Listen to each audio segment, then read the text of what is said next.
전주 예길교회 가족 여러분 반갑습니다. 지난주의 설교 말씀 기억나시나요? 마태복음 18장에 담긴 그 깊은 이야기 말이에요. 오늘은 그 핵심 메시지를 다시 한번 꺼내서 우리 삶과 어떻게 연결되는지 차근차근 되짚어보는 시간을 갖겠습니다. 모든 이야기의 시작은 바로 이 질문이었죠. 하늘나라에서는 누가 가장 큰 사람입니까? 사실 이 질문, 제자들만의 궁금증은 아니었을 거예요. 어쩌면 우리 마음속 깊은 곳에도 늘 자리 잡고 있는 질문이 아닐까요? 누가 더 인정받나? 누가 더 중요한가? 하는 그런 마음 말이죠. 근데 참 이상하지 않으세요? 바로 직전에 예수님께서 곧 십자가에서 죽으시고 부활하실 거라는 정말 엄청난 이야기를 들었거든요. 그런데도 제자들의 관심은 온통 우리 중에 누가 서열 1위인가 여기에 꽂혀 있었던 거예요. 제자들의 이 경쟁이 그냥 나온 건 아니었어요. 한번 생각해보세요. 최근에 예수님께서 베드로, 야고보, 요한 이 세 사람만 데리고 변화산에 다녀오셨죠. 또 성전세 문제로 이야기하실 때도 베드로만 콕 집어서 말씀하셨고요. 그러니까 다른 제자들 입장에서는 왜 저들만 특별 대우를 받지? 하는 그런 미묘한 경쟁 심리가 분명히 있었을 겁니다. 관심사는 먼 미래가 아니라 바로 지금 누가 최고냐는 거였죠. 정말 안타까운 건 이거예요. 그들은 이미 하나님의 자녀라는 세상 그 무엇과도 비교할 수 없는 영광스러운 신분을 얻었거든요. 그런데 그 기쁨을 누리는 대신 서로를 경쟁 상대로 보면서 하나님 나라의 중심에서 점점 멀어지고 있었던 겁니다. 자, 이렇게 서열 다툼에 불이 붙은 제자들에게 예수님은 어떻게 반응하셨을까요? 길게 설명하지 않으셨어요. 대신 모두의 예상을 완전히 뒤엎는 아주 상징적인 행동 하나를 보여주십니다.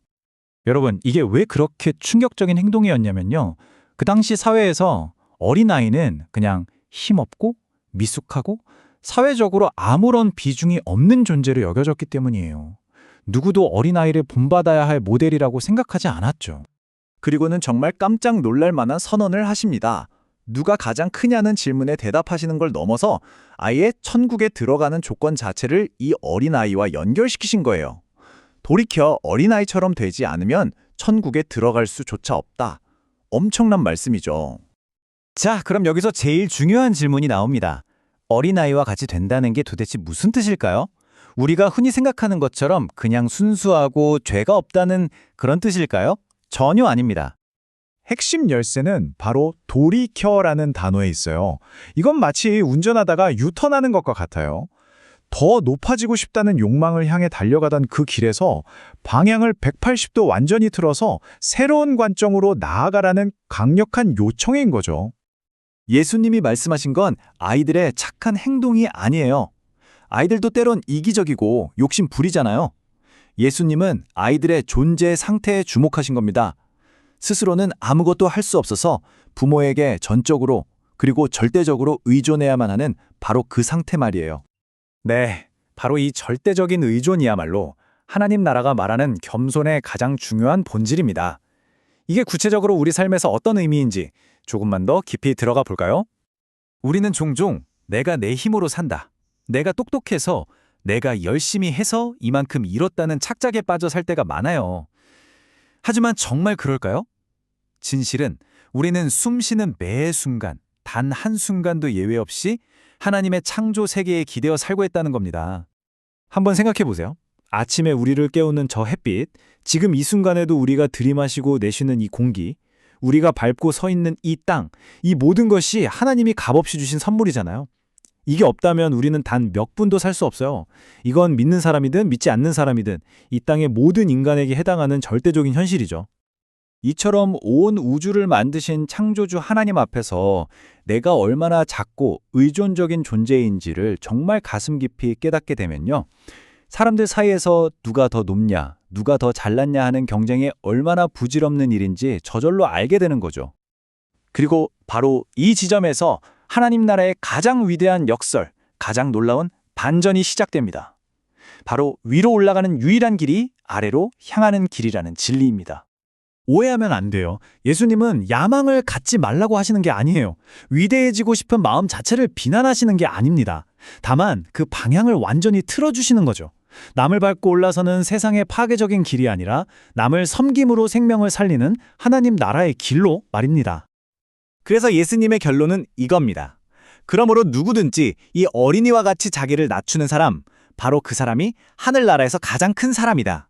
진짜 위대함은 남을 이기는 능력에서 오는 게 아니라 오히려 남을 섬기기 위해 기꺼이 스스로를 낮추는 그 용기 있는 선택에서 온다는 말씀입니다. 이건 결코 자기를 비하하거나 미워하라는 뜻이 아니에요. 하나님 앞에서 나의 본 모습을 솔직하게 인정하고 그 마음으로 주변 사람들을 섬기는 구체적인 삶의 태도를 말하는 겁니다. 예를 들면 공동체 안에서 소외된 사람을 따뜻하게 맞아주고 내 기준과 다르다고 해서 남을 판단하지 않고 나에게 상처 준 사람을 용서해주고 내 명예보다는 공동체의 유익을 먼저 생각하는 것. 이런 것들이 바로 자기를 낮추는 삶의 모습이죠. 솔직히 이 가르침은 끊임없이 경쟁하고 남보다 더 나아져야만 성공한다고 말하는 우리 사회의 가치관과는 정면으로 부딪히는 이야기입니다. 물론 성공을 위해 노력하는 게 나쁜 건 아니죠. 하지만 우리 그리스도인의 인생 목표는 이기는 것이 아니라 내가 어떤 자리에 있든지 그 자리에서 하나님을 섬기고 그분께 영광을 돌리는 것입니다. 결국 우리 모두 기억해야 할 사실은 이것입니다. 우리의 진짜 위대함은 내가 무엇을 성취하고 얼마나 높은 자리에 올라갔느냐에 있지 않습니다. 전적인 하나님의 은혜, 그분의 자비 덕분에 우리가 하나님의 자녀가 되었다는 사실, 바로 거기에 우리의 참된 위대함이 있는 거죠. 그리고 그 은혜를 안다면 우리 삶에서는 당연히 겸손의 열매가 맺힐 수밖에 없습니다. 사랑하는 전주 옛길교회 가족 여러분, 오늘 말씀을 마무리하면서 이 질문을 우리 각자의 마음에 한번 던져보면 좋겠습니다. 나는 오늘 세상이 말하는 방식으로 더 높아지기 위해 애쓰며 살고 있나요? 아니면 어린아이처럼 나의 연약함을 인정하고 나를 낮추어 하나님 아버지를 온전히 신뢰하며 살아가고 있나요? 우리 모두의 삶이 하나님 나라의 그 위대한 역설을 살아내는 복된 삶이 되기를 소망합니다.